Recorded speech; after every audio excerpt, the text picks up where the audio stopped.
Icon star Allu Arjun హీరోయిన్గా సుకుమార్ దర్శకత్వంలో తెరకెక్కిన పాన్ ఇండియా సినిమా పుష్ప 2 భారతీయ సినీ చరిత్రలో కొత్త అధ్యాయం రాసింది.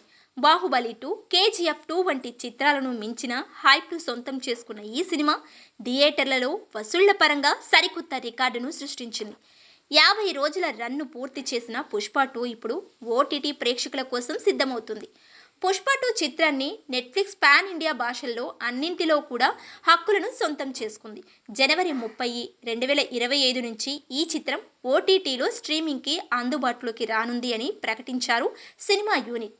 అయితే ప్రేక్షకులకు పెద్ద సర్ప్రైజ్గా ఈ సినిమా ఓటీటీ వెర్షన్లో 3 గంటల 44 నిమిషాల రన్ టైం కలిగి ఉంటుందని మేకర్స్ ప్రకటించారు. థియేటర్ వెర్షన్లో 3 గంటల 20 నిమిషాల పాటుగా ఉన్న ఈ చిత్రానికి అదనంగా మరో 24 నిమిషాల సన్నివేశాలను జోడించారు.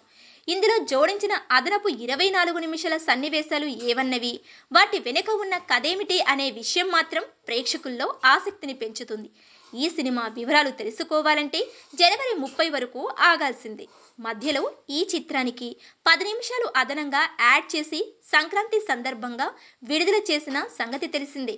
ఈ లెక్కన ఇప్పుడు ఓటీటీలో ఆ వర్షన్ కన్నా కూడా 14 నిమిషాలు మరింత యాడ్ చేయడం అందరినీ ఆశ్చర్యపరిచిందనే కాకుండా ఆసక్తిగా ఈ సినిమా డిజిటల్ స్ట్రీమింగ్ కోసం ఎదురు చూసేలా చేస్తుంది. అల్లు అర్జున్, రష్మిక మందన జంటగా నటించిన పుష్ప 2లో దేవిశ్రీ ప్రసాద్, శామ్సియస్లు అందించిన సంగీతం ముఖ్య ఆకర్షణగా నిలిచాయి. థియేటర్లలో పుష్ప 2 సూపర్ హిట్ అయ్యి 1000 కోట్ల క్రాస్ వసూళ్లు సాధించింది. బాలీవుడ్ సినిమాలు కూడా అందుకోలేని స్థాయిలో ఈ చిత్రం రికార్డును దాటి వెళ్ళింది. మైత్రి మూవీ మేకర్స్ నిర్మాణంలో రూపొందిన పుష్ప 2 సినిమా ఓటీటీలో ప్రేక్షకులకు కొత్త అనుభవాన్ని అందించనుంది. ఈ మూవీకి జనరల్ ప్రేక్షకులే కాదు, సినీ విశ్లేషకులు కూడా ఎక్కువగా ఆసక్తి చూపుతున్నారు. థియేటర్ వర్షన్ను మించిన అనుభూతిని కలిగించేలా ఈ సినిమా ఓటీటీలో సిద్ధమవుతుందని నెట్ఫ్లిక్స్ ప్రకటించింది.